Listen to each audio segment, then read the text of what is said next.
Olá, boa noite, e bem-vindos a esta conferência que dá início ao ciclo Lugares, Proximidades e Territórios.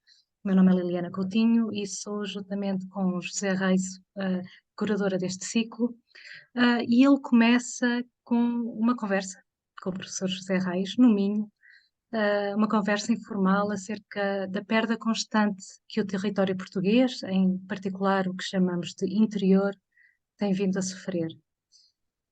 No seio dessa conversa, resolvemos então convidar José Reis a pensar connosco acerca de como contrariar este fenómeno de perda, e é assim que começa a ser forjado e a ser desenhado este ciclo.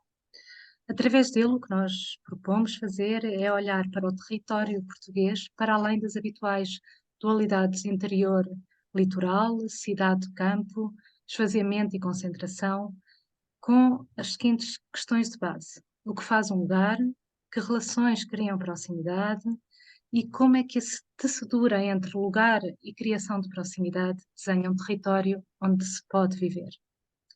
José Reis é professor catedrático da Faculdade de Economia da Universidade de Coimbra, é membro do Conselho Nacional do Ambiente e Desenvolvimento Sustentável e coordenador do Observatório de Crise e Alternativas e co-coordenador do Programa de Doutoramento em Governação, Conhecimento e Inovação.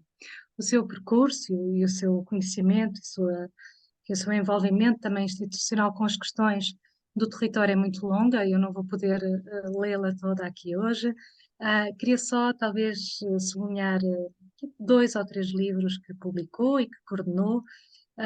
Um deles é o livro do qual é autor, Cuidado de Portugal, Hipóteses de Economia Política em Tempos Convulsos, editado em 2020 pela Almedina, e coordenou também os livros A Economia Política do Retrocesso, Crise, Causas e Objetivos, também da Almedina em 2014, e Como Reorganizar um País Vulnerável, também de 2020, da editora atual. Hoje começamos este ciclo que tem 3 momentos. Começamos hoje com uma conferência intitulada O Cuidado do Lugar, do filósofo Jeff Malpas, que será daqui a pouco devidamente apresentado por José Reis. Este ciclo tem, como eu acabei de referir, tem 3 momentos, portanto, ele prosseguirá no dia 22 de novembro e no dia 5 de dezembro, com 2 mesas redondas no pequeno auditório da Culturgest. A primeira, no dia 22, intitula-se Todos os Tempos se Cruzarão, Cuidar de um País, e juntará os arquitetos Desiré Pedro, Carlos Antunes e a investigadora da Universidade do Minho, Maria Manuela Oliveira, e Voltar aos Mapas, Inscrever os Lugares e Libertar as Mãos, é o título da conversa do dia 5 de dezembro, com o arquiteto José António Badarinha, com o José Reis e com a professora Magda Henriques. Eu vou então passar agora a palavra ao José Reis, agradecendo-lhe muito esta colaboração também que faz com que estejamos aqui hoje. A conferência vai ser só aqui umas pequenas, enfim, questões práticas, portanto, o total da conferência terá cerca de 1 hora e meia, será em inglês. Poderão, depois da intervenção do professor Jeff Malpas, colocar as vossas questões em português ou em inglês. Eu poderei apoiar na tradução no chat ou então pedir para falar, mas eu estarei aqui também para ler e com o professor José Reis moderar a discussão a seguir da intervenção do professor José Malpas. E resta-me também agradecer ao professor Jeff Malpas. Thank you very much, Professor Jeff Malpas, for being here today with us and for having accepted our invitation. So I'll give the stage, the virtual stage, to José Reis. Thank you. Thank you very much, Liliana. It was a very kind presentation of this, and thank you for that. Good morning, Professor Jeff Malpas in Australia. This is another day for you, and good evening, everyone here in Portugal or elsewhere. Thank you very much, Professor, for being here with us. It will be a great pleasure to hear from you because your perspectives are very, very stimulating. And I have also to thank you especially because I already know that you want to be really familiar to us. We will see this in your presentation in a few moments, a very kind presentation for a Portuguese public. For those who may not yet be familiar with Jeff Malpas and his work, I would say that he is a philosopher and a professor at the University of Tasmania in Australia, that he is the founder of the Centre for Applied Philosophy and Ethics, and that he has widely published on topics on philosophy, art, architecture, and geography. Among his works, I would like to suggest two books, Place and Experience and a Philosophical Topography, and The Place of Landscape. These two books, for me, they were a very nice and wonderful experience as a reader of Professor Malpas. Because in these books, as well as in his articles, we will find a wide range of subjects of the phenomenology and hermeneutics, but you will also find references to literature, painting, or just about life. Professor Malpas, the first thing that I would like to tell you is that we highly value conceptual discussion, the clarification of concepts, because they are very useful for understanding our lives, how we organize ourselves, and because they give also us the capacity to act and to change that life. For me, as a reader of Professor Malpas, the phrase "every space belongs to a place" is fundamental. I believe it defines the starting point, one could say the place of departure, of his philosophical considerations and his approach to the circumstances of our world. When he conceptualizes and discusses what space is, it is in a very precise way. Every space belongs to a place. I repeat. The same happens when he talks about landscape or sound. For example, he says sound belongs to space in virtue of the prior belonging of space to place. And the thinking of landscape has to be in connection with place. No landscape without place. And I think that this is very important. In general, I believe we can say that when Jeff Malpas studies space, landscape, literary representations, or great painters, he is in fact telling us that they all represent our relationship with place.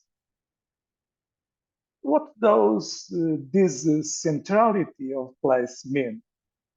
Perhaps the title of this conference already indicates something. The title is In the Care of Place.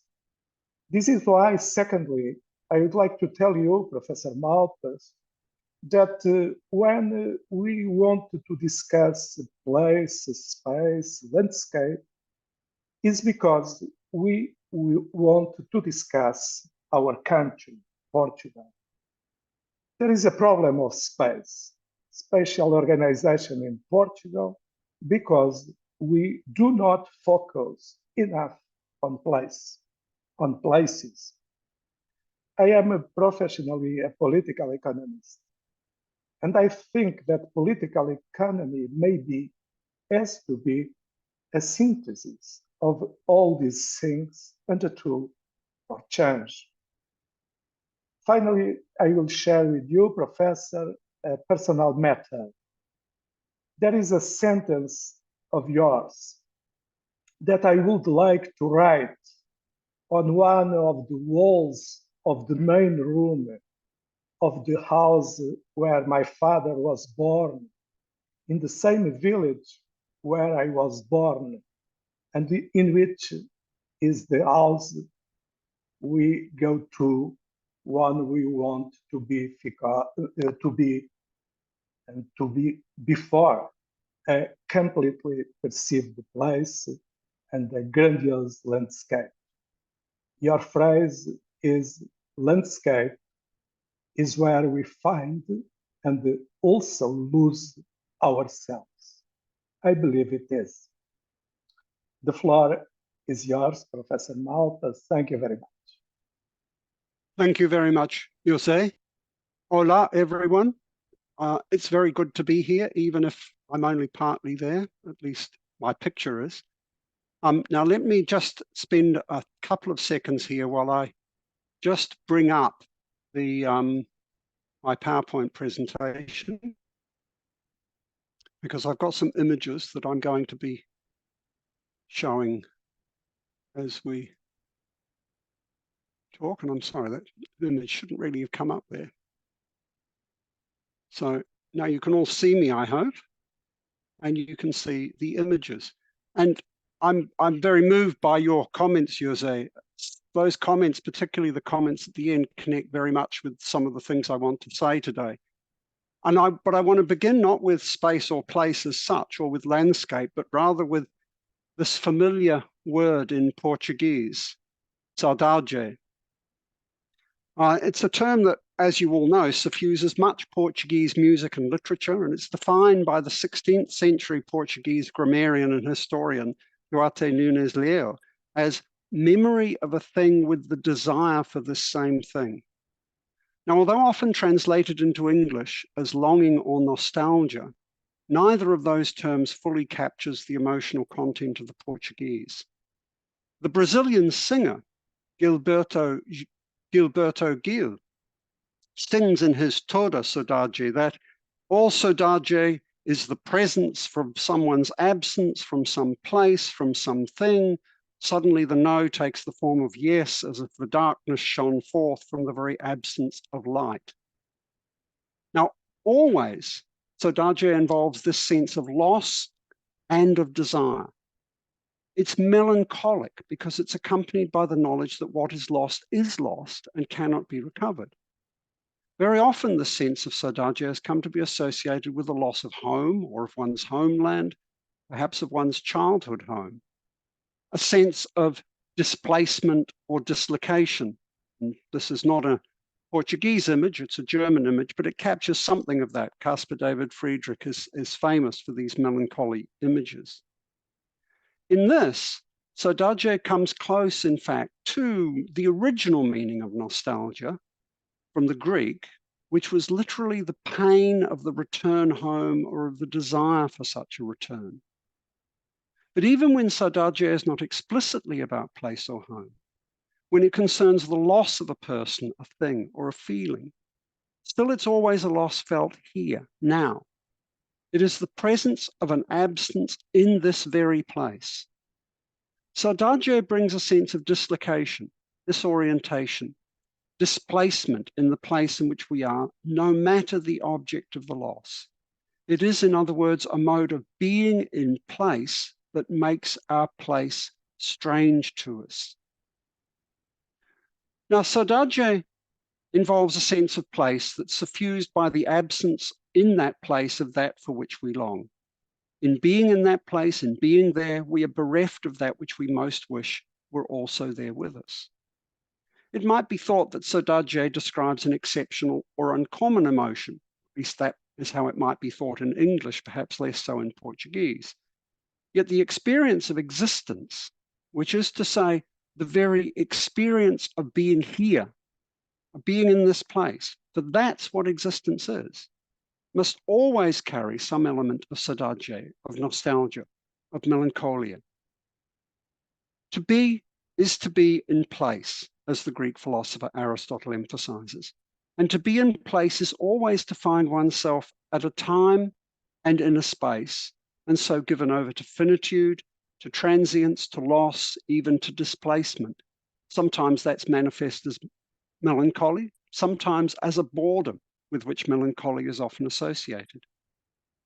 This sense of displacement is evident in the ubiquity of the experience of the absence of that which one loves, an experience that befalls us all.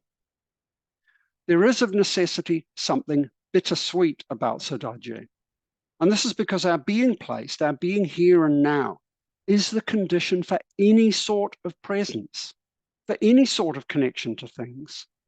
And yet it's precisely this that's also the condition out of which emerges absence and loss. To be in the world, in place, is the necessary condition to be able to encounter the world, but to be in the world is also inevitably to be faced with the eventual loss of the world. Now, this talk of Sadhgye might seem like an odd beginning to a talk on the care or caring for place. But Sadhgye does tell us something important about this. Sadhgye shows us how much we are tied to place, not only as that which can itself be lost, but as that which is the condition for our existence, and so the condition for presence and absence, for gain and for loss, for love and anger, hope and despair. It's because we are placed beings that we are also beings who care and who can be affected by what we care about.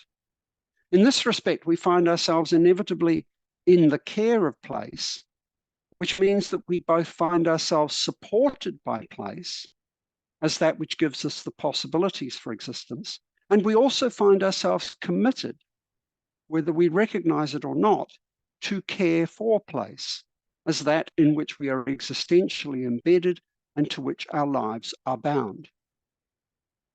Now, that we are indeed bound to place in this way is not, however, always well understood. There is a tendency to think of place and places as just the shifting backdrop of our lives against which our lives are played out, but essentially separable from who and what we are.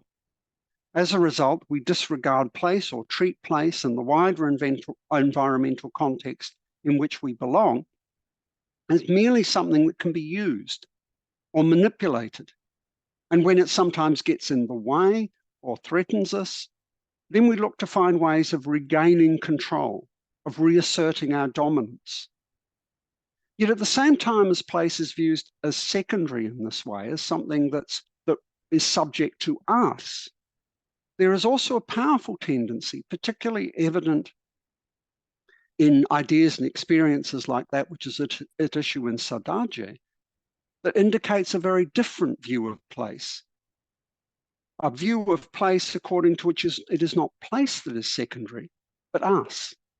A view of place that is evident in the experience of a sense of place, of belonging to place, even when apart from it, of place as home, and sometimes of a lost home, but a view of place in which, far from being merely the backdrop to our lives, place is instead bound up, is part of the very fabric of those lives. The Italian writer who's written so much about Portugal and seems so in love with the Portuguese language, Antonio Tabucchi, has talked of how a place can become a part of us and us a part of it, because somehow, even without knowing it, we carry that place around with us. Persons and places, lives and places are tangled together so that the place may take on the character of a person and the person some of the character of the place. Though since most of us nowadays live in and across many places, so we ourselves become like prisms through which the places of our lives are multiply reflected and refracted. Now, this idea of place and life, of place and person as bound up together, is a common theme in the work of many writers, poets, artists, and musicians.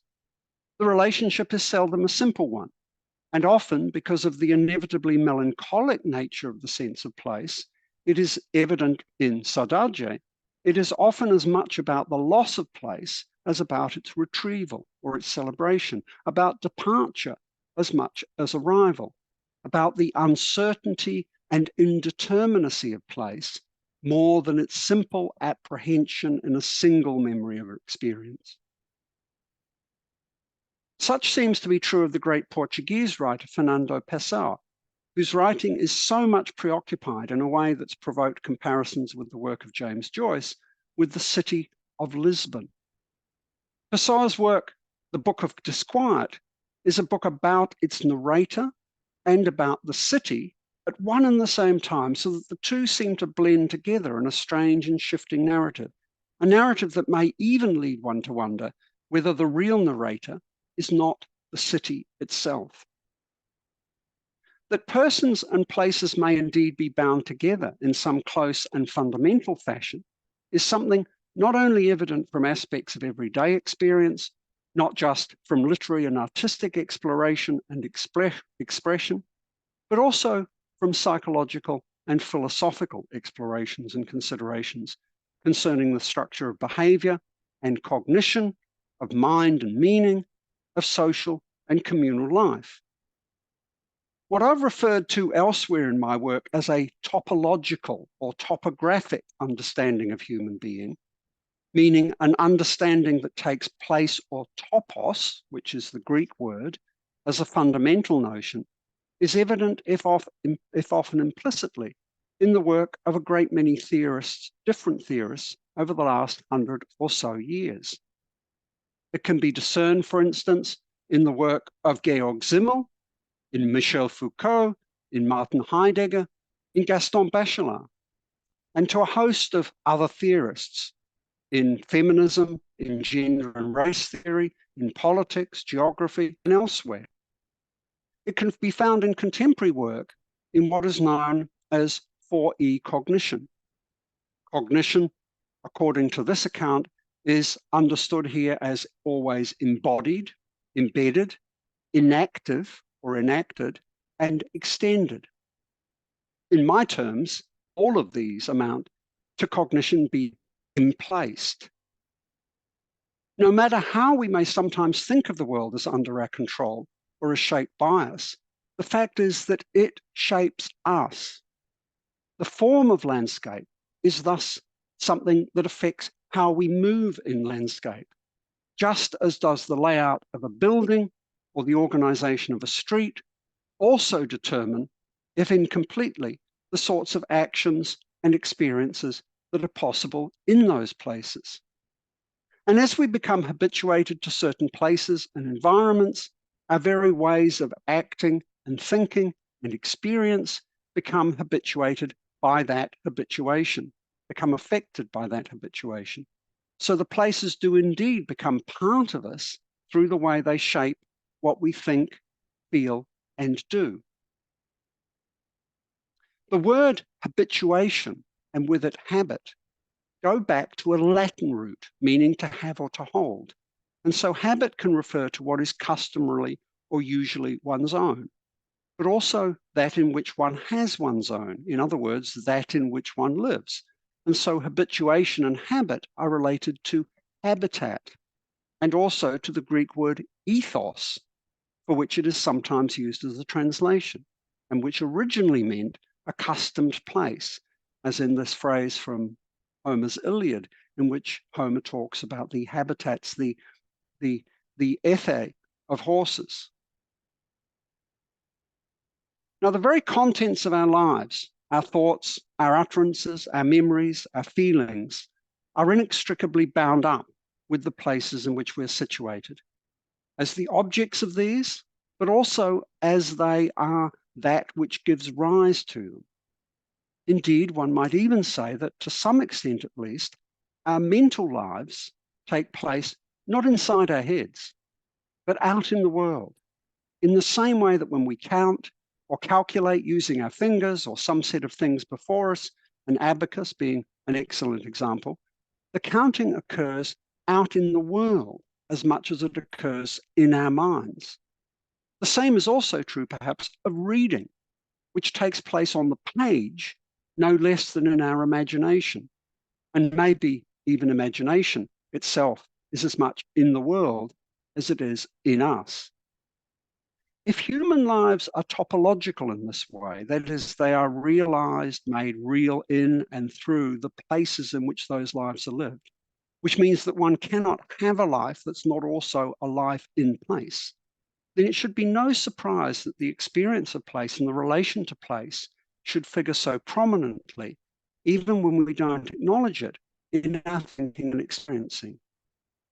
And that it should often emerge as a prominent element in our emotional and affective experience.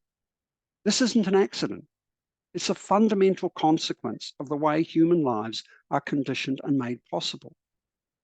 Human lives are place lives, which means they're worked out in and through the spatialities of the world, as well as through its temporalities.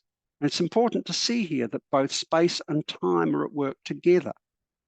Places aren't just spatial, but they encompass space. As José reminded us at the beginning, every space belongs to a place. So that space must be understood through place. And places are also temporal, but not just temporal. Every time belongs to a place, since they are essentially given over to movement and to change. To put matters summarily, though in a way that I can't fully explain here, place is the working out of both time and space within the enabling boundary of appearance. And this is why every space and every time belongs first to a place. It's place that comes first. Place is this enabling boundary within which things appear. The importance of place in thinking about human life and existence is reflected in the proliferation of books and articles in recent years across the humanities, social sciences, and arts of works that take place as a central theme. And often this topological or topographic turn, as I would call it, has become conflated with or subsumed under the well-recognized idea of a spatial turn in those same areas. And so there are a great many books with titles like The Question of Space or The Spatial Turn, in which, as it were, place and space are treated as if both of them fit under the one term space. Now that space is emphasized so often here, so often in much of the social scientific and other literature, and place is thereby treated as secondary to space. So space is said to belong to place rather than, so that place is said to belong to space rather than the other way round, I think indicates a general tendency for place to be forgotten, for place to be overlooked, but also a tendency for place itself to withdraw, to move into the background. And indeed, this is just what was at issue when I talked earlier about the way we often forget places or ignore place, treating it as a backdrop, even as something to be used, manipulated, and controlled. This is something we do, but it's also something that place allows, because we tend not to see what's in the background. We tend to see not the place, but what's in the place. It's no surprise that this should happen. We are most often focused on the specific objects of our actions, thoughts, and feelings, rather than on the encompassing and supportive context or horizon. The larger place, which is what the horizon is, within which all of these things arise and are made possible. Just as we mostly overlook the visual horizon in our seeing, just as here we tend to focus on the buildings, the small figure at the center, our attention is drawn to the horizon sometimes, but if you imagine yourself involved in that field, you're more likely to be focused on what's before you immediately rather than the horizon in the distance. And so we overlook the horizon in our seeing, even though we couldn't see apart from the horizon. And the same is true about the way we think of place. The character of place is both the context within which human lives are formed and that which contributes to the very fabric of those lives is of special importance for those fields of human activity and endeavor, often referred to as the spatial disciplines, that are concerned with building and design, including architecture, but also landscape, interior, and urban design, themselves part of architecture in the broad sense, as these relate to all aspects of human life. In architecture, this focus on place has even led to a commonplace characterization, placemaking, a characterization now so common as to seem unremarkable, and yet a characterization that few architects or designers seem to be able to elucidate or explain in any detailed fashion. And in fact, I would suggest that very often when architects talk about placemaking, they don't really distinguish or have a clear sense of the difference between space and place, or how space might belong to place, or what place might really mean here. In truth, however, there is no genuine placemaking on the part of architects or anyone else. It's because we are already placed that we are called upon to design and build.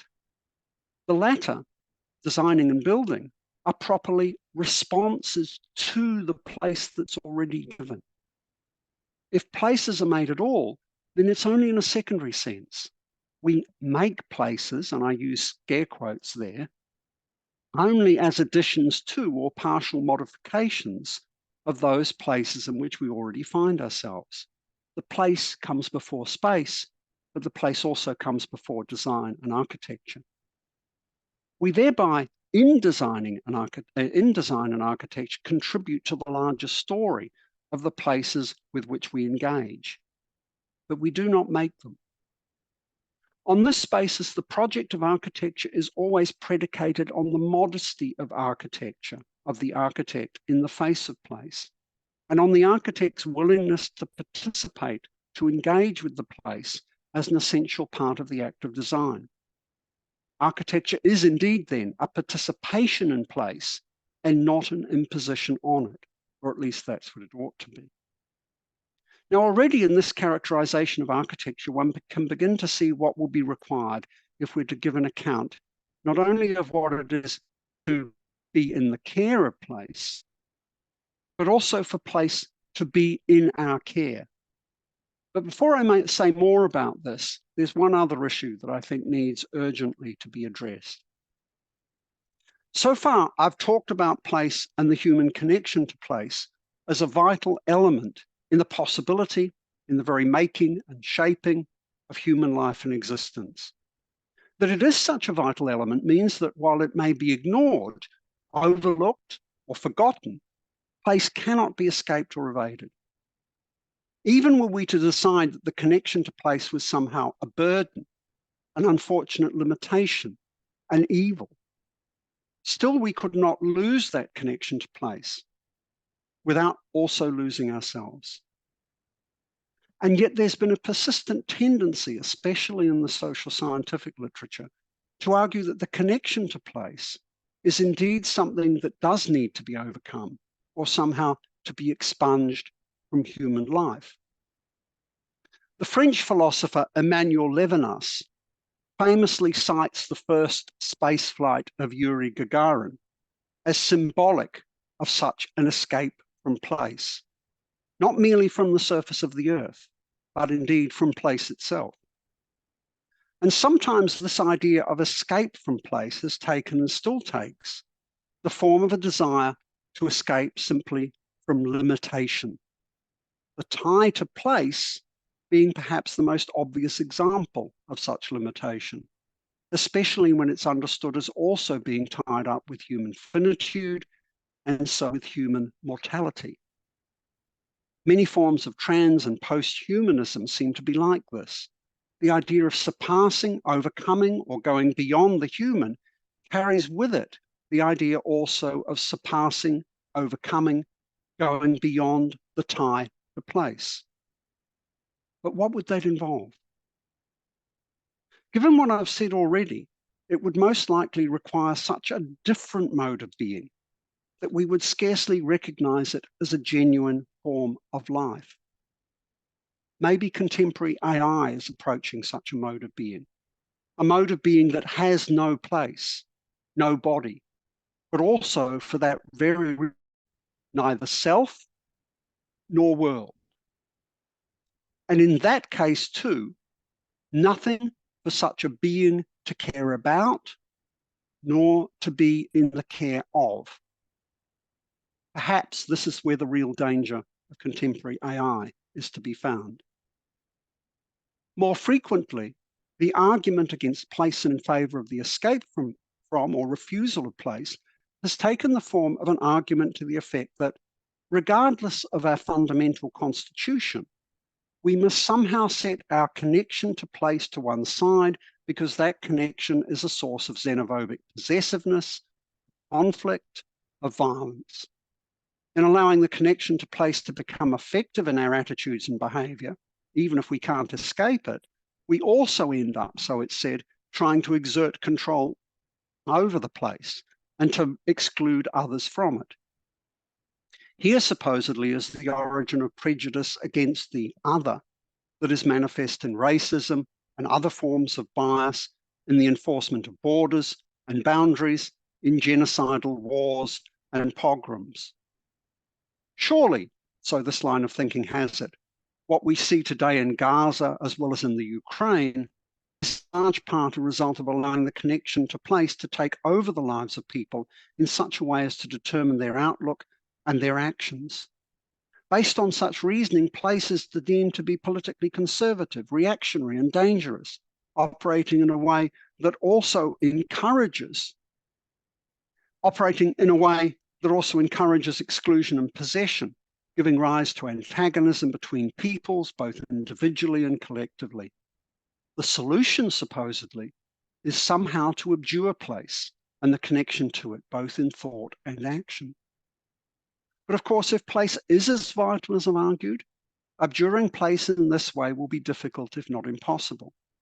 And it's salutary to note that even those who argue for such a course, who argue for somehow the abandonment of place, typically remain bound to their own forms of place and attachment, to their own forms of home and place, even if they don't always acknowledge it. Place is tied to the self and the self to place. To have a self is to be placed in the world. It is to have a place in the world. And there is no way round this, neither in practice nor in theory. One ends up simply, if one tries to overcome this connection, one ends up simply in a form of self-denial or bad faith. One effectively alienates oneself from one's own situation and situatedness. There can be no doubt, however, that just as we can misunderstand our connection to place, misunderstand what place is, so that connection can also be misappropriated. It can become distorted or misshapen, can be used in ways that are antagonistic to and destructive of the very places themselves, as well as of the human lives that are bound up with those places. This is what we really see at work in places like Gaza, Israel, Palestine, Ukraine, and in so many other places of conflict around the world. It is what is also evident in the experiences of colonialization and dispossession, of forced displacement and exile, of border closures, the exclusion of refugees, of racial and ethnic prejudice, of ethnic cleansing, and genocide. Such phenomena cannot be understood nor acted against unless we also understand how they arise as indeed distortions of what is a fundamental feature of human life, namely the way human lives are bound up with the material conditions of life as it is worked out and realized spatially and temporally, which means in the singularity of place. To refuse or deny this, to try to set it aside, is to blind ourselves to the realities of human existence. It is to seek refuge in an ideal and abstracted realm of thinking, divorced from who and what we are. That so many conflicts come to center on place and contestation over place is itself a result of the centrality that place and the connection to place holds in our lives. If place were not central, it would not be such a center of contestation. Moreover, like so many other concepts, the just, the good, the right, concepts that are invoked as rallying points in social and political dispute and debate, the way place is invoked by different sides in politics, and it's not only an idea called upon by those on the right, is also a marker of the power that the idea of place, like those other concepts, has in human life and thought. place matters because it really does matter. But it's also worth remembering specific contestations over place typically arise not out of the attachment to place as such, but through economic and demographic pressures, social and political tensions, international as well as national rivalries on the part of individuals, governments, and corporations. And sometimes out of sheer greed and acquisitiveness. That these are manifest in relation to place as a function of the way in which human life and existence, as with all existence, is always played out and realized in the concrete materiality of place. Like the civic square in which all are brought together, place is indeed the matrix, which is where the term materiality comes from, in which everything finds its place, its space, in which existence is realized. Of course, the fact that place can indeed be the focus for conflict provides a pressing reason, as I noted earlier, why we need better to understand place, to better understand our connection to place and what it means to be in the care of place. So let me now turn in this very final part of my remarks tonight, and so to the topic that figures in the title of my talk. What is it to be in the care of place? What is it to care for place? Because I've already answered in a way the first part of that, what is it to be in the care of place? What is it now to care for place? It's often said that the reason the connection to place is problematic is because that connection is antagonistic to difference, as if place only allows uniformity, homogeneity. But the reality is that difference only appears in place. Difference appears in encounter with others, and such encounter always occurs, can only occur within the place that is common to all of us. Unless we both find ourselves in the same place, unless we meet there, unless we arrive together, we cannot recognize one another as different or as the same. We cannot be faced with the need even to respond to one another. This is why the need to engage with place and to recognize our own being in place is so vital to the possibility of community and of any form of being together, especially being together in difference and in plurality. Place is the matrix for our self-identity, but in being so, it's also the matrix for the identity of the other. And this has the important consequence that to care for place must be to care both for oneself and for others, and so to care for difference as much as sameness. It's also to care for the wider world and for the many other modes of being that it contains. It's not a matter then of just caring for ourselves or for others or caring for place. Rather, care for place properly encompasses care for all, self, others, and world. And this also means that care for place cannot just be the obligation of architects, urban planners, designers, and others who have traditionally taken place as a major focus for their work. Care of and for place will be an obligation that falls upon everyone. It is, after all, identical with the obligation to care for oneself and for others and for the world. And that obligation is basic to one's existence. To be is already to be given over to caring about things. And the things we care about are both the things close to us, those things we encounter in the place in which our existence takes shape, but also those things whose own fragility and vulnerability requires such care. And places themselves are fragile and vulnerable in this way, since places, though they precede us and remain after us, are nevertheless also capable of being diminished, distorted, damaged by human action. Indeed, human life and the places in which that life is lived, the connection is so intimate that the attack on place can itself be seen as an attack on human life, which is why the destruction of material culture and of the materiality of the world can be considered a war crime under international conventions. If place cannot be wholly separated from self or from others or from the world, then the question of how to care for place, or in what such care might consist, is not simply answered. If we think of place as indeed a matrix, that in which things find their ground and support, out of which they emerge and come into connection with things, then it will not be possible to determine a place simply on the basis of some simple definition or characterization of that place alone. In fact, there is no such thing as a place taken on its own. I said earlier that places are like prisms in which things are reflected and refracted.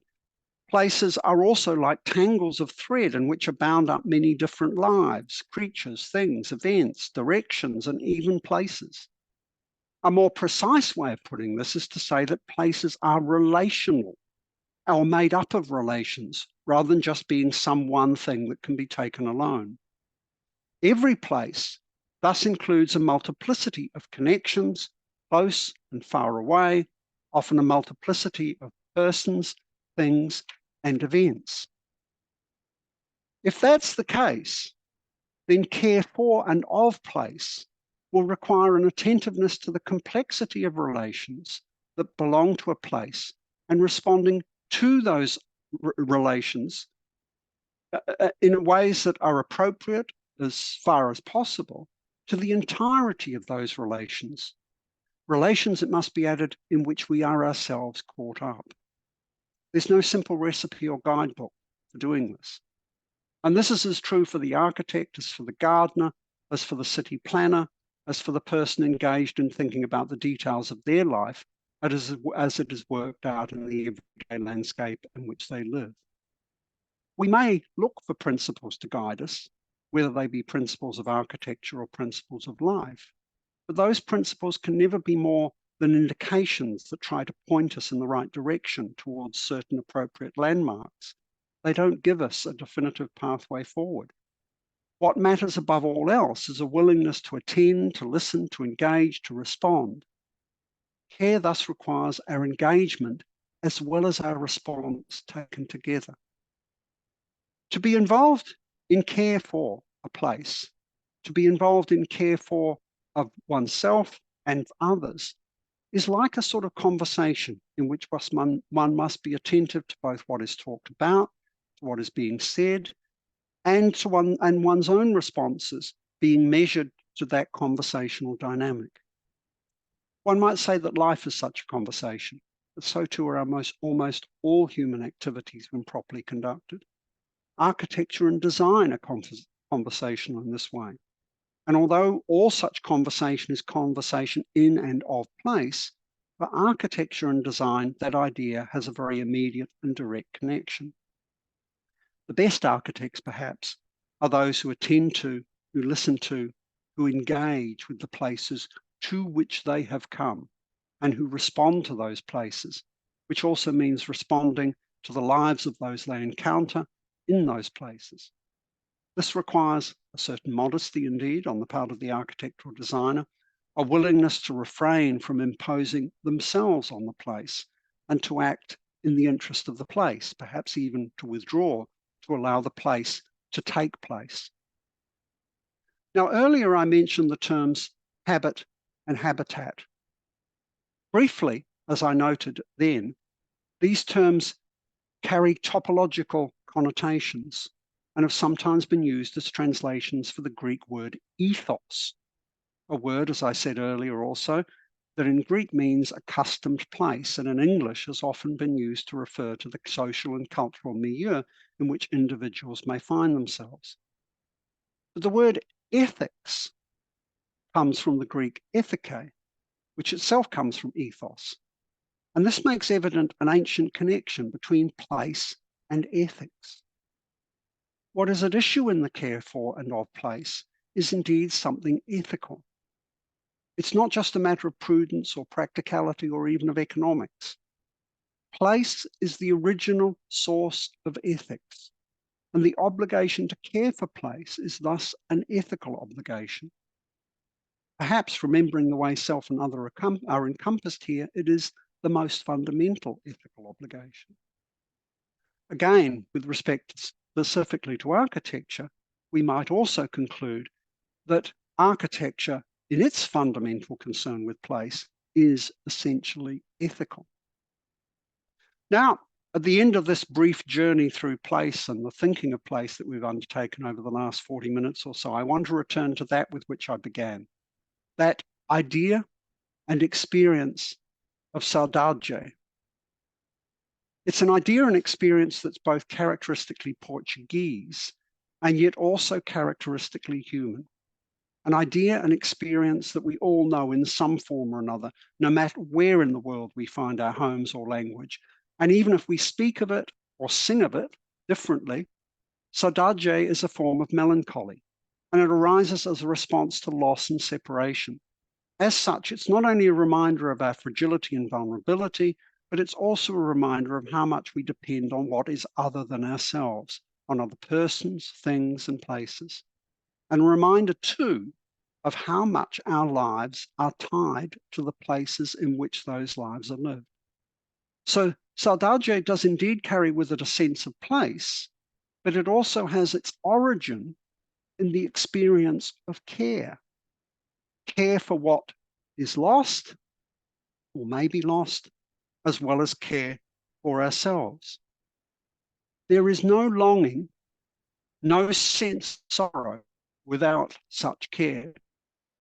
And since what we care about is fragile and therefore necessarily given over to loss, so care makes us vulnerable to sorrow and to melancholy, to saudade. In Portugal, when one hears the music of fado, a music that is itself closely associated with saudade, one surely hears something of this. A music that evokes both a sense of place and a sense of ourselves, a sense of the character of life as that is felt in the only place it can be felt, here, now, in this place. In the music of fado, one is recalled to one's place, but also to the call that comes from being in the care of place. Obrigado. Thank you. Thank you very much to you, Professor Malpas. It was a wonderful talk, and I would like to say again, thank you, obrigado, for this connection that you want to do with our culture, our symbolic matter, and I would like to thank you very much for that. So now we have time for questions.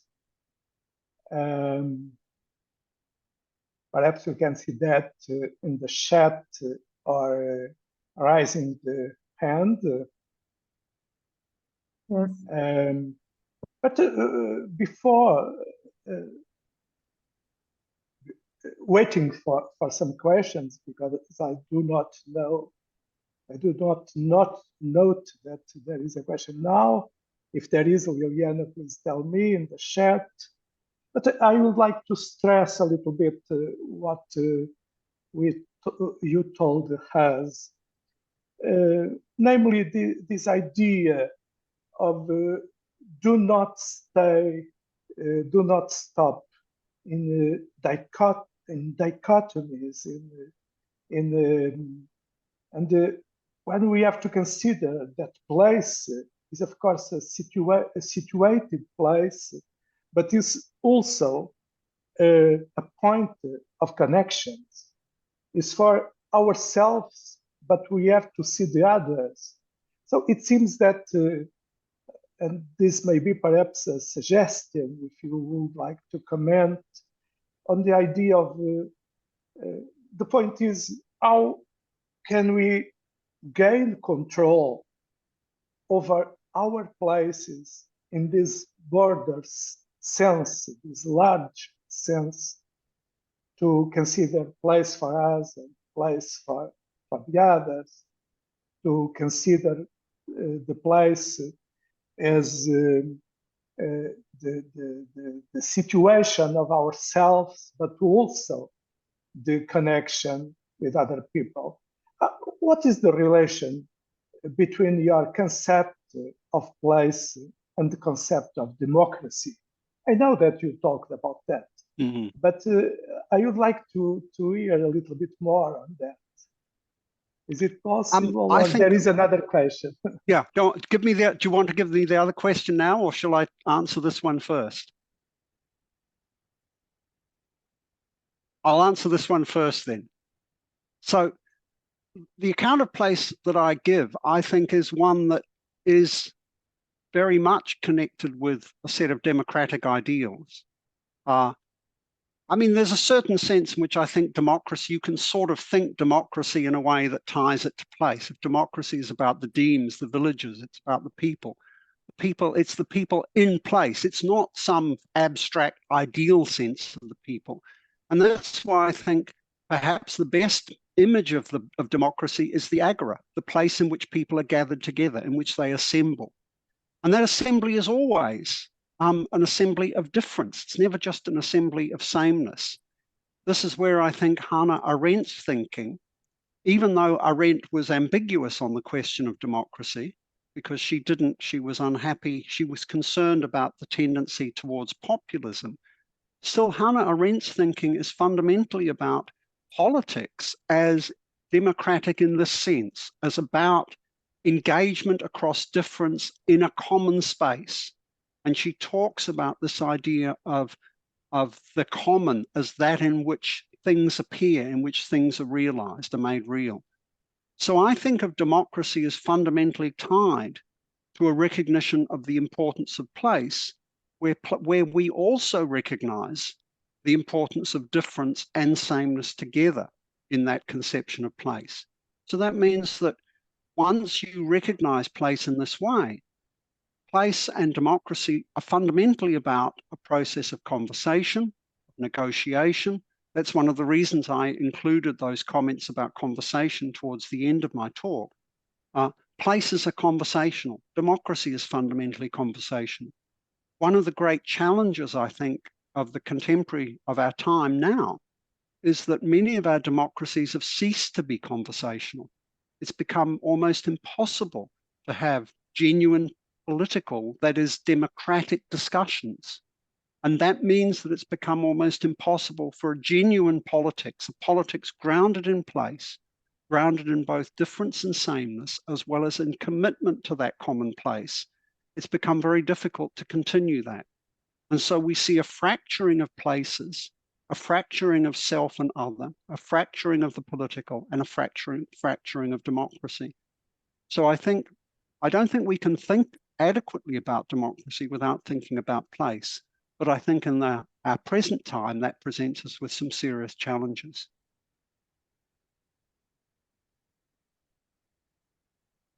I think that there are questions in the chat. Liliana, please.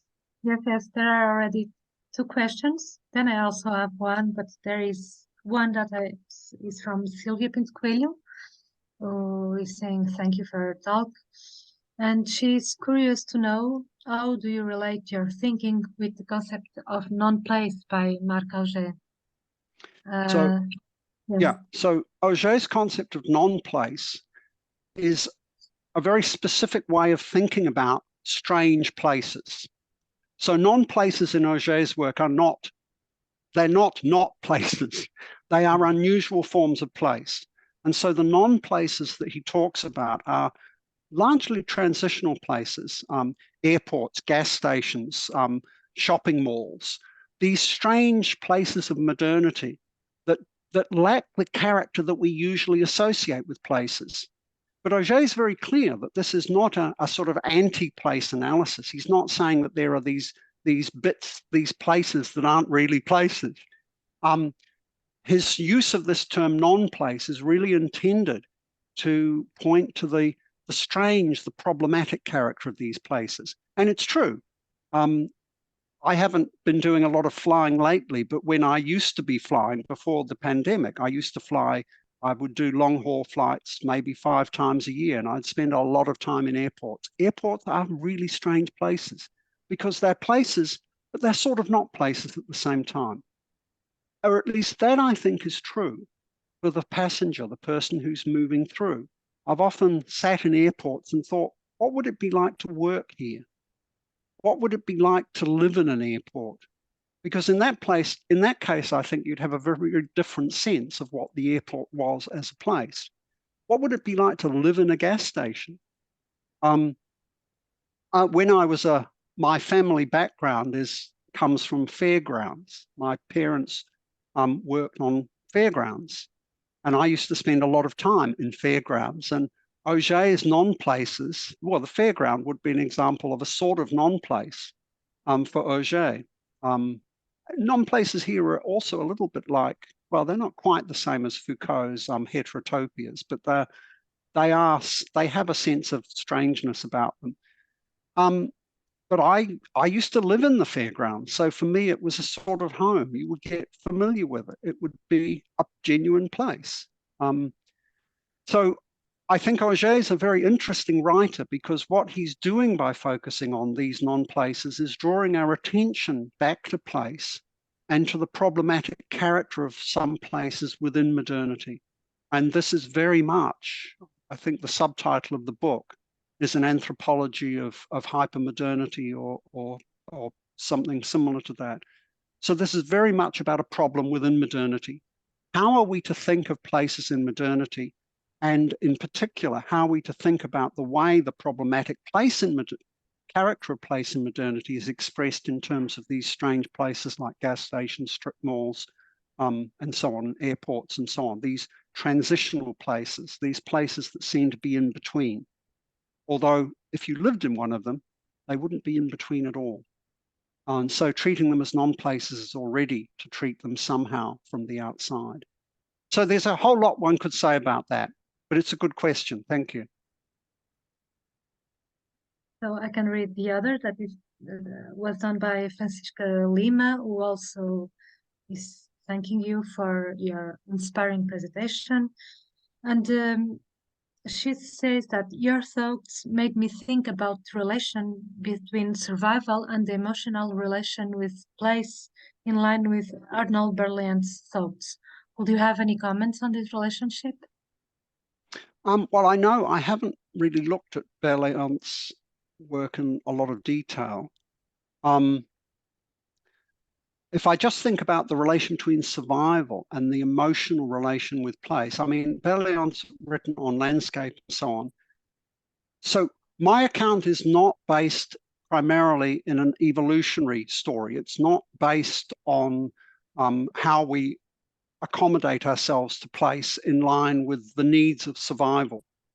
I think there is an element of that. We can certainly talk about that. But I'm much more interested in focusing on the way in which our being in place isn't just, and the way place structures us, including the way in which it structures our emotional relationship to place, isn't just a consequence of contingent evolutionary considerations. It's really rooted in being, in existence. So it's an ontological relationship rather than, let's say, an evolutionary or biologically determined relationship. Now, you can still say that it's required for survival, but not for survival in the contingent sense, in the biological sense. It's necessary for survival in the existential sense, that in the sense that to be is to be in place.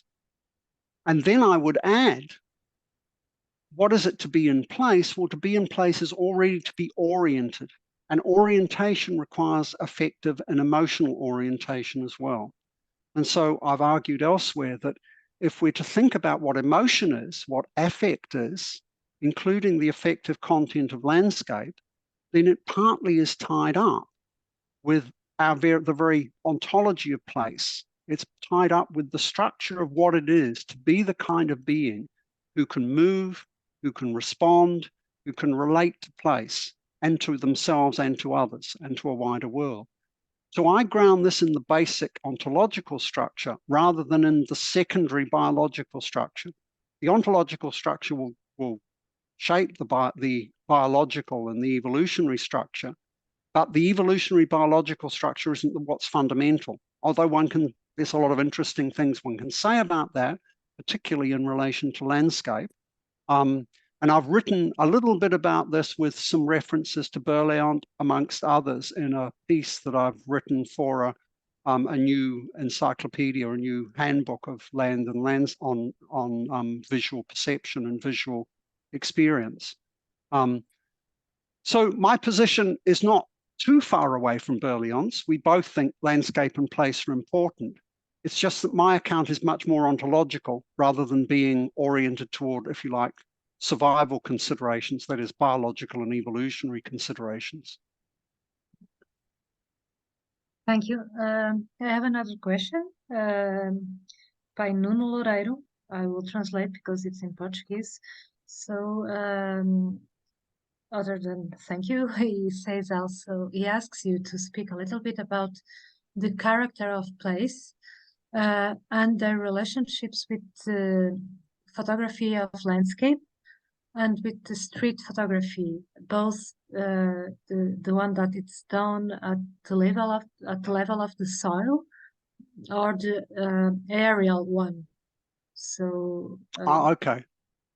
So perhaps, I mean, I have in fact written a little bit about aerial photography. A friend and colleague of mine who was then at the Chinese University of Hong Kong published a book. He's a photographer.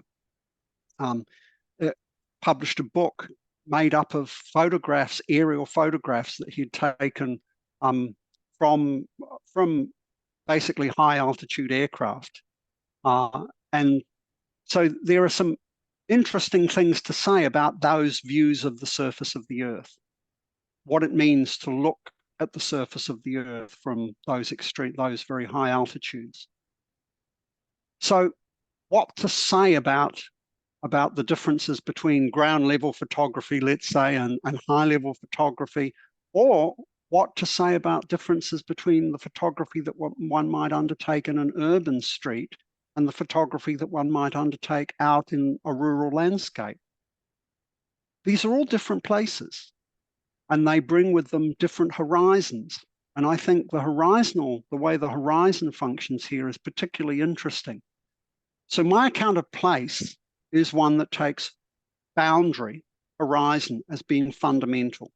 So the place is constituted by the horizon. And one might even say, well, the horizon is part of the fundamental structure of the place. So particularly in photography, one of the really interesting things one can look at in photographs is the position of the horizon. Where is the horizon? Is there a horizon in the photograph? Many aerial photographs don't actually thematize the horizon at all. Instead, you get a flat presentation of a surface.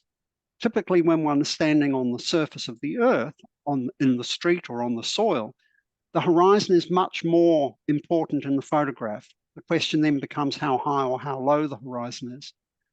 So there are some technical issues, I think, for photographers about the positioning of the horizon, depending on the position of the photographer in relation to the landscape. But I think there are also interesting differences between the aerial photograph that seems to leave out the horizon and the street photograph that thematizes the horizon. I think in the case of some aerial photographs, the absence of a horizon can lead us to misunderstand or misconstrue the image, so that we treat the image almost as if it were a map, almost as if it were just a space, rather than genuinely a landscape. So, I mean, I obviously can't deal with all of this in the few minutes we have here, but I think trying to think about that in relation to the issue of horizon, I think is probably a useful way to go. I've had a number of students, photographic students, who've been working on landscape. I've had on landscape, on some urban photography, some looking at macro, at very, very close-in images. I had one student whose photographic work was focused not on aerial photographs, not on photographs at the level of the street, but photographs taken of the surface on a bowl of water, right? So on a minute level, using very, very high-level photographic magnification to do this. So what happens between the air and the surface of the water on a bowl? in a bowl of water. And that's an even more minute, a different level of photography that you might think, what on earth can that show? What it shows is the surface of the water itself, which has a really interesting character. And you do get some background, so you do have a sort of horizon, but you get this solidity to water, which is itself quite interesting. Photography is a very interesting medium for exploring place in all sorts of forms and in different ways. So it's a good question. I just can't go into all of the the aspects of it here, but thank you. Mm-hmm. Thank you. So there are some more questions, so I will just keep reading. One is about this relationship between virtual places and actual places. So it's from Mariana Salvador, and she asks, how do you see the connections and role between virtual places, social media, for instance, and the actions, demonstrations of our occupation of actual territories and places? Since the sense of place and community can be exacerbated elsewhere before showing in a particular place. So I think of virtual places, what we see on social media, a place like this, as a peculiar extension of the material places in which we really are, right? So we often tend to think of Zoom as a place or the web as a place, but the web isn't really a place, okay? What it is a particular way in which we interact in our own places with one another across distance. So Liliana, you, José, me, we aren't in some strange abstract virtual world on the internet. I'm sitting here next to the window. I'm looking out of the garden. I'm here in Tasmania. You two are, I guess, in Lisbon, in a different place. Maybe Liliana's not in Lisbon. But yeah, but you're in, you know, material places, the places in which your bodies are. Okay. And I think we forget how much this so-called virtual world is essentially an extension of the ordinary places in which we are. Okay. So that's the first point to make, that the virtual isn't another world. It's not another place. It's just part of this place. Okay. There's a wonderful line from of one of the French surrealist poets, Paul Éluard, who says, there are many worlds, but they're all in this one. Okay. So that's the first thing to say.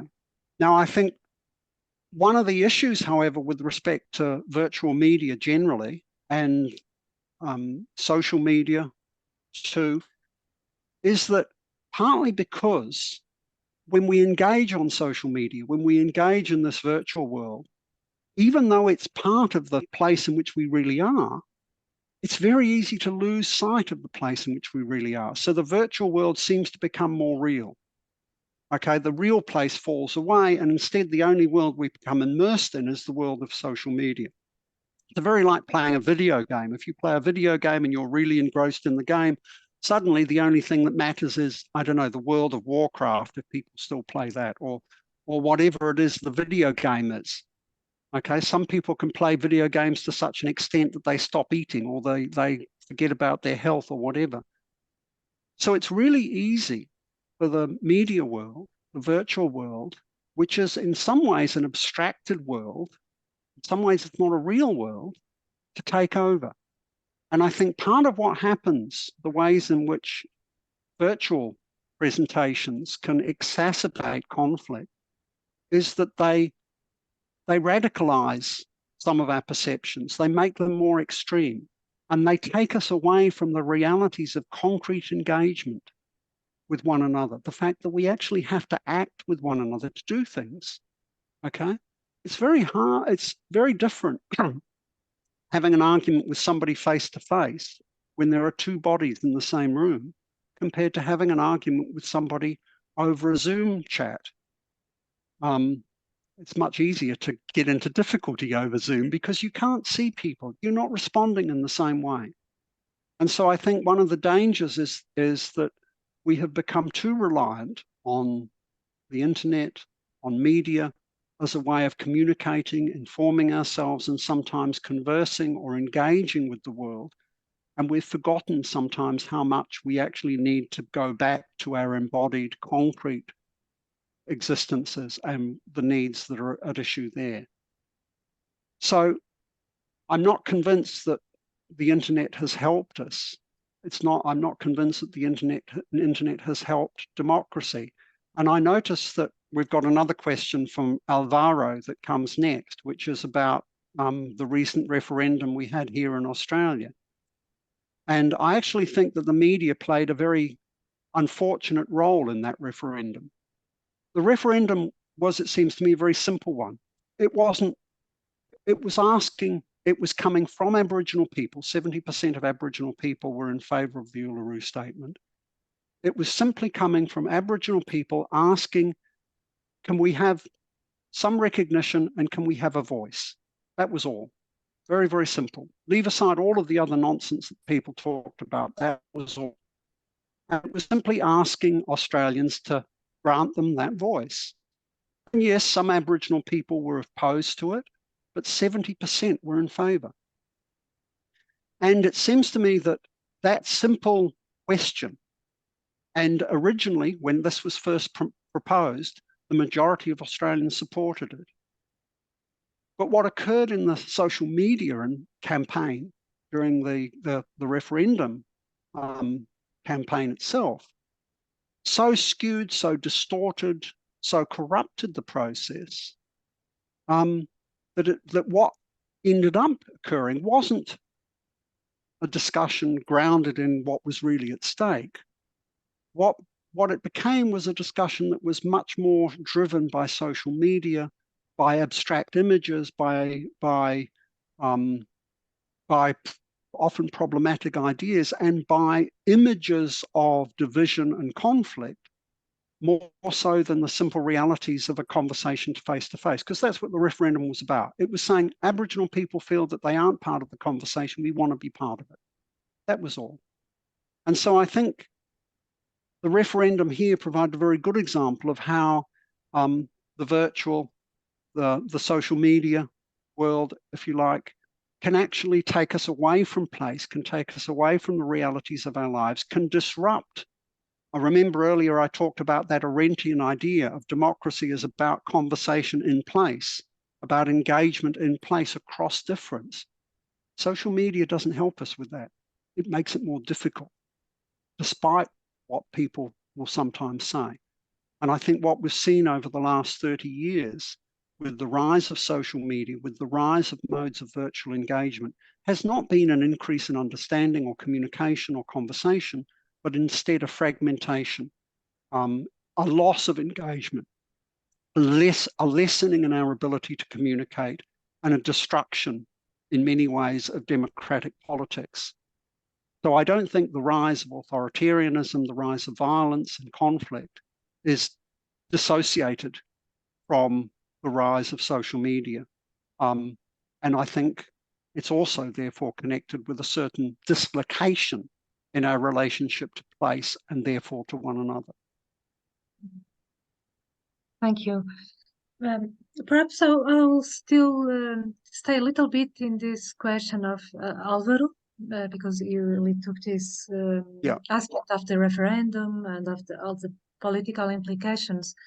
But I'd like to stick a little bit more on it because it also connected with one of the questions that I had, because when you were speaking about also this, our existence as being inextricable from the place also, and also the singularities of the place are also connected to the singularities of beings who inhabit this place. I was thinking that sometimes I listen. It was resonating in me with conversations that I already have with some persons that came from indigenous cultures, from Brazil, for instance, or I was thinking about a poet who is actually living now in in Portugal, in Braga, but she is from the Huaçu people. Her name is Helen Lima Huaçu, from Brazil, and she speaks about this experience of being displaced because she's doing her PhD, and but of having in her body the river from the place where she is, and her body has a very strong connection also with the place, and an actual connection, and it's like the body and the place, and even if they have there is an ocean that is dividing them, our body with the place, there is a very present connection. So I was also thinking about this.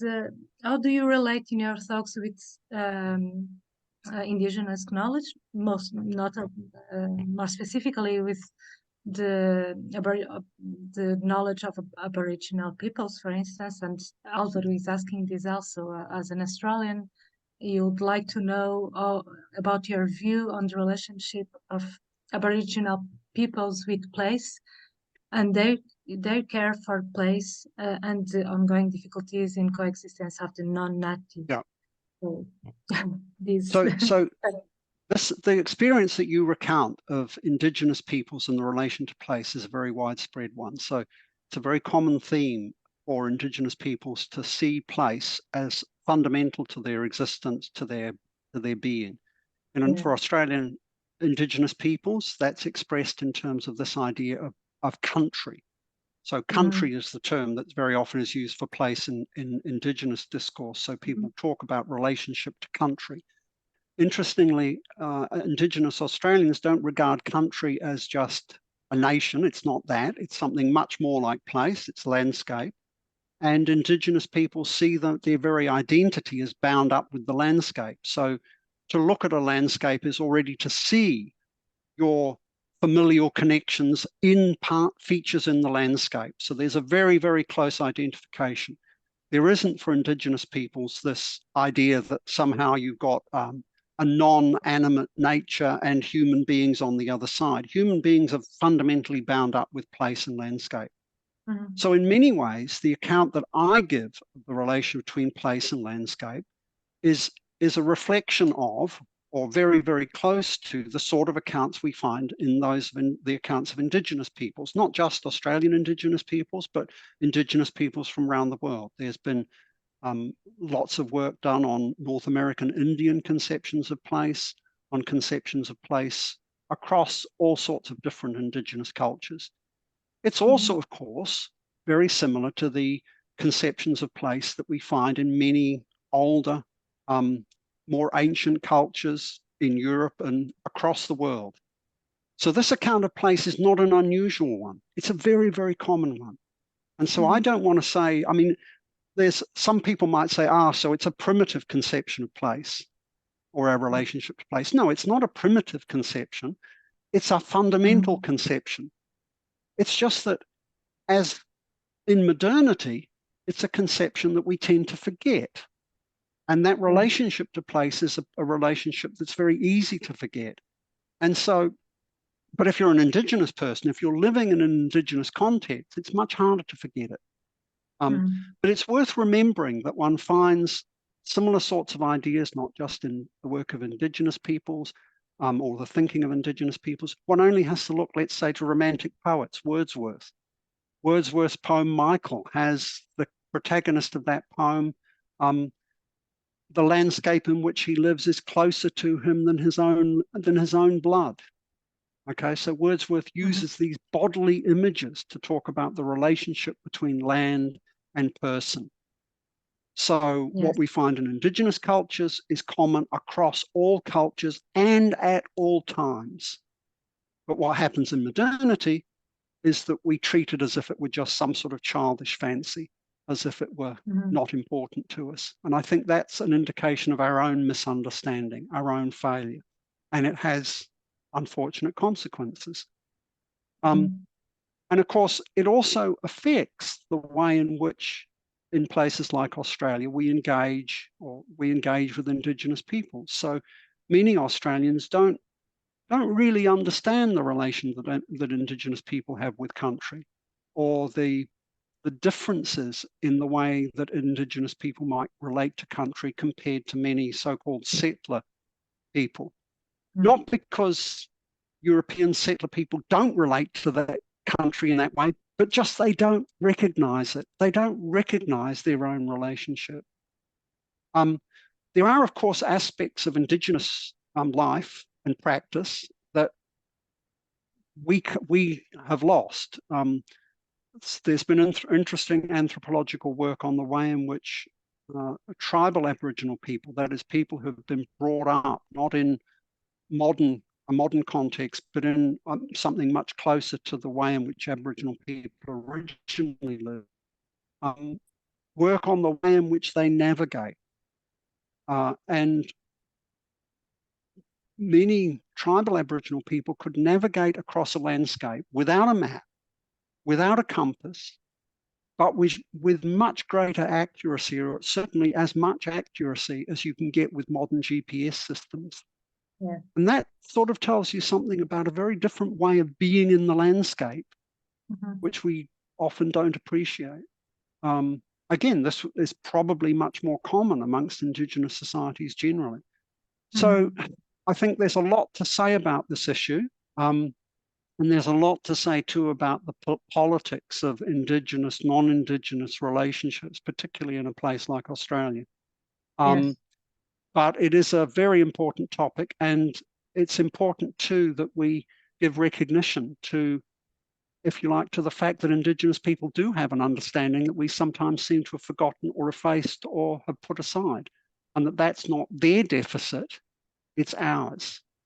And we have a lot to learn from Indigenous peoples in that respect. Yes. And it's a long conversation, really. And one Very that long needs... conversation. Perhaps I would also love to listen again, José Reis, about another question that I know he has, but there is another question here that perhaps I'll put first because it's connected.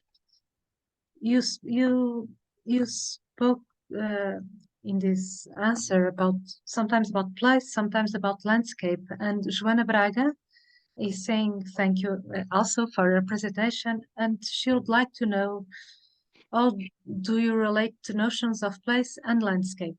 So it's a more give a little bit more precision on this. How do you relate both notions, if you differentiate them? So I do. Sometimes people will use place and landscape almost as if they're interchangeable. So probably we should treat place as the broader notion and landscape as the more specific. So landscape is a particular way of thinking about place. At least that's how I would treat the two terms as being related. There are different senses of landscape. Originally, landscape has this origin in terms of a surveyable piece of land, right? And that's how it comes into European languages, typically through, as an aesthetic term, that is, it's a surveyable piece of land, very often is presented in a painting, in a picture. And so originally, landscape means a landscape that is something painted, pictured, or represented. And that's given rise to a whole discussion about landscape as a representational form. Now, I don't think landscape has to be restricted to a representational form. I can look out my window and see a landscape, and it is in a sense something seen, but it doesn't have to be represented or painted. Now, there's a lot of complications around that. And this piece that I've recently written on land and landscape talks about some of those issues. There are more than I can talk about here. I think for the most part, in terms of the way we often use landscape now, place and landscape are almost interchangeable, and we can talk about relationship to landscape or to place, much as José was talking about them in his opening remarks. I don't think a landscape only has to be a rural landscape. It can be an urban landscape. And I think it's actually very important to be able to think of cities as landscapes. So I think we can make distinctions here, but I also don't want those distinctions to be made too strictly, and I wouldn't want to restrict landscape just to represented forms of landscape. I do notice, however, there was another question there that I should just briefly address, and that's this question from Leva, who asks about Deleuze and Guattari and Braidotti and a sort of nomadic theory. I'm not a big fan of Deleuze and Guattari because I don't think they get some of this right. Rosie Braidotti, I think, is more interesting in some ways. One of the things nomadic theories forget is that nomadism is a way of relating to place. It's not anti-place. One can only be a nomad if one has a relationship to place. This is particularly important for Indigenous peoples. Australian Aboriginal people are very often said to, in some cases, to have had a nomadic way of life. That did not mean that they were unrelated to country.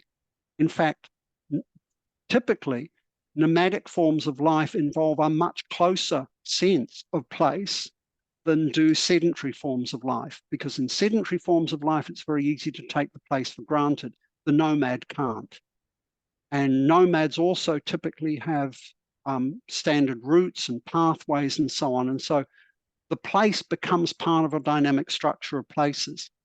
To take a completely different example, one form of nomadic life might be said to be the homeless person, the street person. Homeless people or street people don't have no sense of home. They don't have no sense of place, but they have to form their places and their homes differently.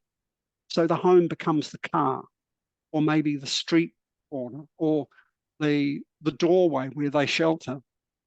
And again, there's a lot of work done on the way in which place and home are constituted for people who seem to be homeless, placeless. Those people have homes and places because they have selves. And the self is just the self. Place is the self made as making a place for itself in the world. So I think Deleuze and Guattari are much more interested in, if you like,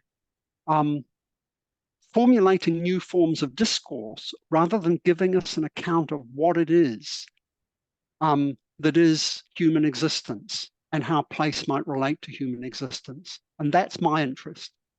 And I think to some extent, one of the features of contemporary theory is that very often it's been much more concerned with the formulation of new ways of speaking, new forms of discourse, than it has in trying to address these basic questions of what I call ontology. And that's for all sorts of reasons, partly because of a suspicion of ontological inquiry, because it's thought of as universalist or whatever. I don't see a problem in saying that the relationship to place is universal, because it is. And if we fail to see that, then we fail to recognize a really basic human structure, need, a basic feature of human life. And without that, we're not going to engage with one another very well. So I think, as I said, nomadism doesn't involve a rejection of place. It requires place, although it's well acknowledged by Deleuze and Guattari. And secondly, place is indeed something fundamental. And so when I talk about place, what I'm talking about is a fundamental ontological structure. I'm not simply formulating a new discursive form. I'm not simply interested in promoting a particular model of space, which is what Deleuze and Guattari really want to do, as somehow part of modernity or part of a critical discourse. My critical discourse is grounded in a thinking of what human existence is rather than apart from it. Thank you. I have here one last question. Well, in fact, several, but we are arriving also to the end of the session. Perhaps I will sum up some of them and read 2, 3 of them. One is by Guillaume, and he says that he's still processing your conversation. And he's saying that also in certain places in New Zealand, the Maori were able to keep certain places as sacred and forbidden to the public as being considered either deities or places of worship. My question is, what is your consideration regarding sacred places?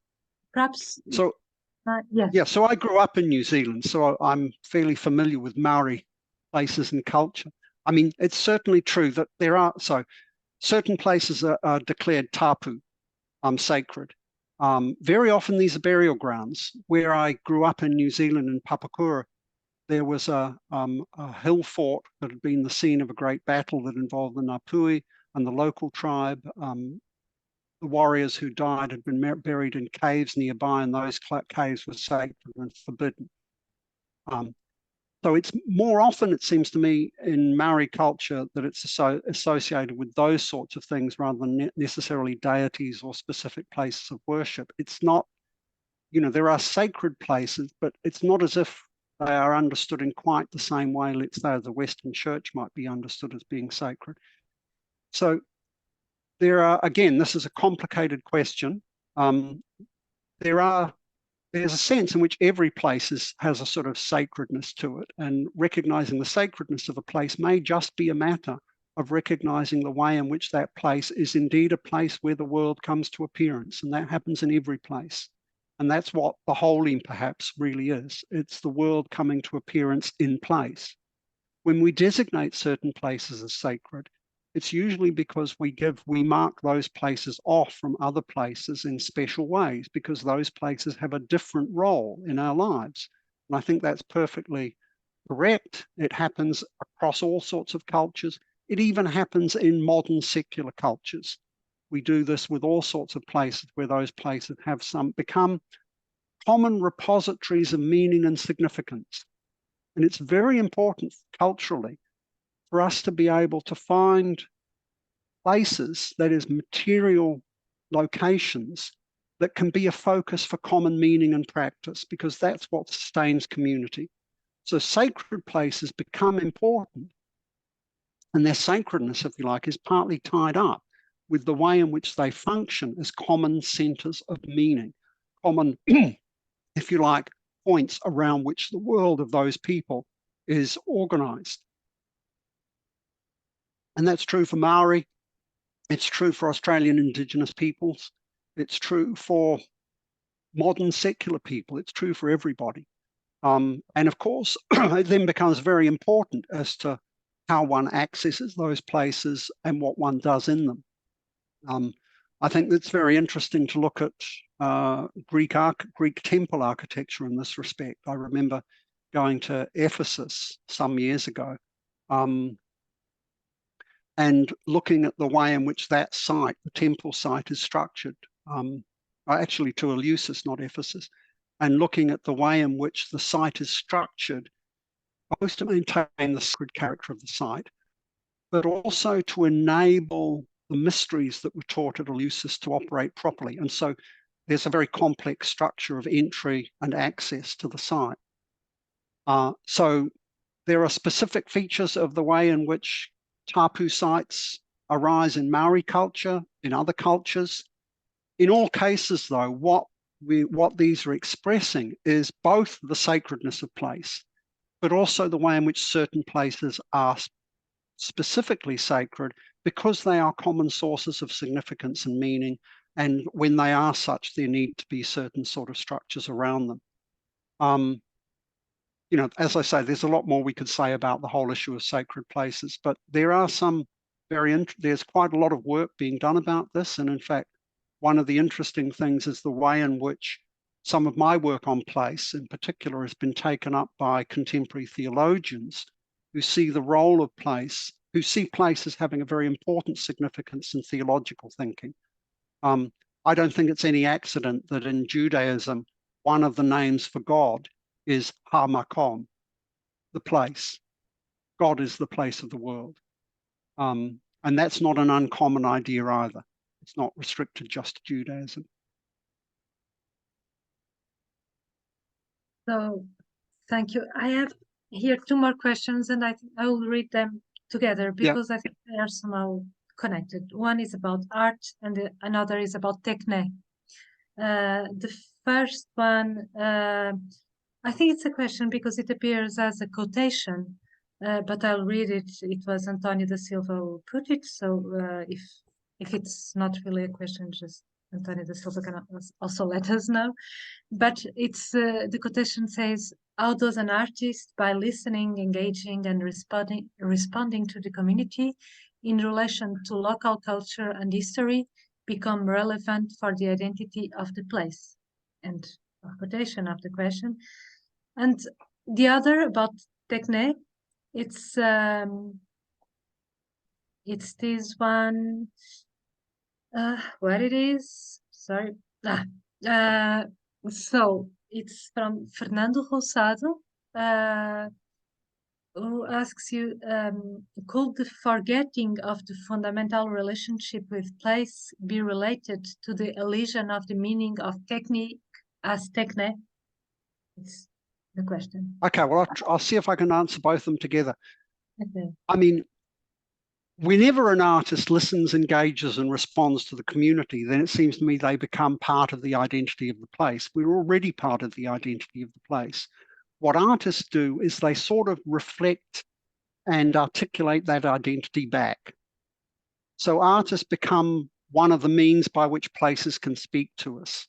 They speak to us in lots of different ways, but art is one of the really important ways in which places speak to us. So in the examples that I was using of music, let's say, fado, I mean, the musician, the singer, is in part allowing the place to speak, right? Ideally, if they're singing from that place, from where they are, if they're singing with genuine passion and emotion, then it is the place speaking, and that becomes part of the place itself. So places have these biographies that are constantly being added to by artists, by ordinary lives, by all sorts of things. But art has a particular role in that, just as it has a particular role in life. And I think it's very important that the relation between the artist and the place, or the artwork and the place, because they aren't necessarily the same, are particularly important. Artworks are both responses to place, but they also create their own small places within place. And so there's a very complicated set of dynamics at work there. One of the differences, I think, between art and techne, Greek techne originally includes art. So techne is any mode for the Greeks, any mode of coming into being that doesn't just depend on the thing itself. So techne is distinguished from phusis, phusis being the natural coming into being of things, techne being the coming into being that requires the craftsman or artist. But two things have occurred in modernity. One is that techne has become mere technique. That is, you follow a set of rules. This is just what you do. It's just a mechanism. And the other is techne as technology. And whereas art, it seems to me, does in fact depend on recognizing place and articulating place, modern technique and technology depends on effacing place, forgetting place, removing place. The best example of that is the internet. The internet will tell you, doesn't matter where you are, you can talk to anyone. Doesn't matter where you are, you can find anything out. You've got a mobile phone after all. The mobile phone connects you to the world, or at least that's what the mobile phone companies tell you. It means that place no longer becomes important. And in fact, there are some theorists of mobile technology who argue that the great change in communications technology is that communication is no longer tied to place. It's tied to person. You just carry your place with you in a way. That creates all sorts of problems because it lies behind, it seems to me, much of our contemporary mode of governmental and economic organization, in which everything is reducible to number. Numbers aren't placed. Places are qualitative, not quantitative, but the way we now run things is based purely on numbers, on money, on algorithms, on AI, if you like. That's my comment about AI was partly related to this. Artificial intelligences, as they now exist, have no place. They are unplaced. And that is why they have no care. They cannot have care. They have no bodies to be in the world in the right way such that they can be placed. And the fact that they're dependent on computers doesn't give them a body in the relevant sense. So what we see in AI technology is actually the culmination of contemporary technology and its unplaced character. And that's why it's dangerous. And it's not a danger that is well understood. But it's the same danger that we also see in modern neoliberal economics and neoconservative economics. It's the same problem. It's the refusal to recognize the qualitative character of our felt being in place. But that's where everything begins. That's where everything has to come back, right? So, you know, when I talked at the end about the hearing fado, hearing the music, in the music you are brought back to this place.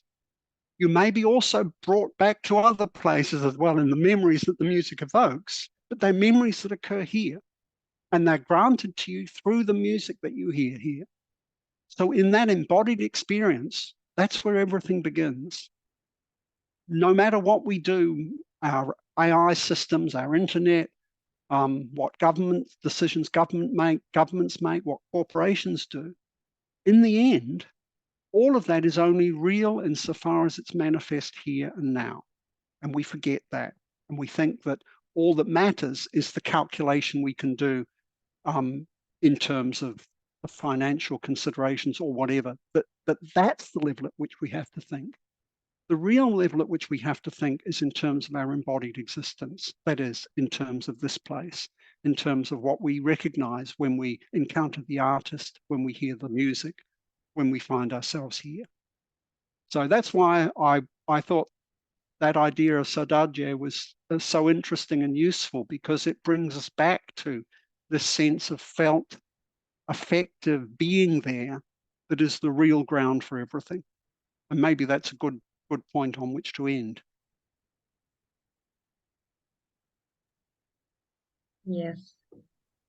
Thank you very much, Professor Jeff Malpas. I think it was a really strong and beautiful way to start this program of debates, and it really set the tone also for the next moments. I will give the word now to José Reis. And before you go, can I just say thank you to you for inviting me to do this, as well as to José. Thank you very much. Obrigado. Thank you, obrigado. Thank you. It was our pleasure, and I would like to say again and again, thank you very much. It was a wonderful talk. And I would like to stress a little bit what you said about economics. Exactly. I suppose that we need to put in the place that usually is occupied by mainstream economics. We have to put the conversation, as you told us. Conversation, because there are things to discuss, and there are the reason of the communities, of people, of nations, of collective action in this place to have a conversation, and a real conversation. So I said conversation. We have two next sessions, and we have a conversation to do there and to continue there. It's not a conversation between places, but it's a conversation between the ways we talk, the ways we think, and the ways we can put social science disciplines together and to have a discussion on that way. So you can be sure we will continue the conversation. Thank you very much for that. It was a great pleasure. Thank you. Thank you very much. And to everyone who is also with in the debate, obrigado a todos os que estão presentes aqui também e que ficaram aqui a passar uma parte da noite connosco. So, obrigado, thank you, and hope to see you again very soon. Até breve, e mais informações sobre o ciclo estão no site e nas nossas redes sociais. Muito obrigada. Boa noite. Boa noite. Good night. Good night. Good night.